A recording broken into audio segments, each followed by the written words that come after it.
বাবা হিরণ, তোর বউ কিন্তু দিন দিন না চুপা পাচ্ছে। তোর বউকে মুখে লাগাম দিতে বল, নাহলে দুদিন পর না তো মাথায় উঠে না আসবে। হ্যাঁ তো নাচুক না, তোমার কি? হ্যাঁ তোমার কি? তোমারও মেয়ে তো দেখো বিয়ে দিয়েছে, দেখো ওই স্বামীর বাড়ি গিয়ে নেচে নেচে বেড়ায়, সব ইয়ে করে বেড়াচ্ছে, রিল বানাচ্ছে। ওই ওকে তো আটকাতে হয়েছে না? আমার বউকে বলতে এসেছি যত সব। তোমার মেয়ে তো তার শ্বশুর বাড়িটাকে মাতিয়ে রেখেছে, হ্যাঁ সেটা দেখতে যাও? তা তো দেখতে যাবো না, কিন্তু আমার বই দোষ দূর ধরবা যত সব। ঠিক আছে, আমিও দেখছি।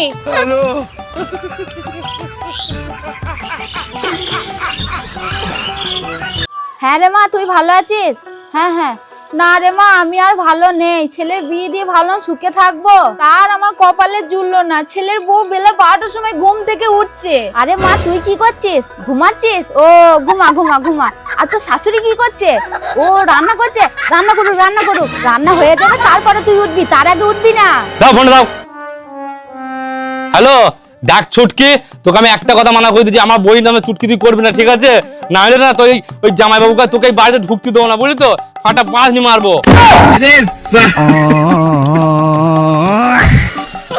আর তোমাকে তো আমি পরে দেখছি, বুঝলে? আমার বই নামে চুটকুলি করে না। এই চলে আসো।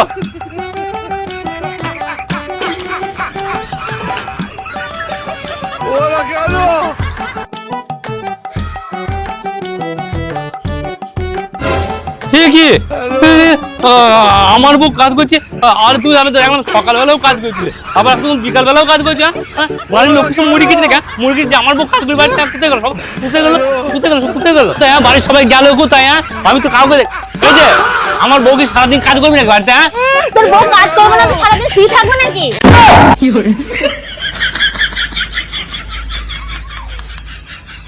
বউ পাগলা খেপা কোথায়? বোন আসলে তাহলে ঢুকে বসতে হবে যত সব।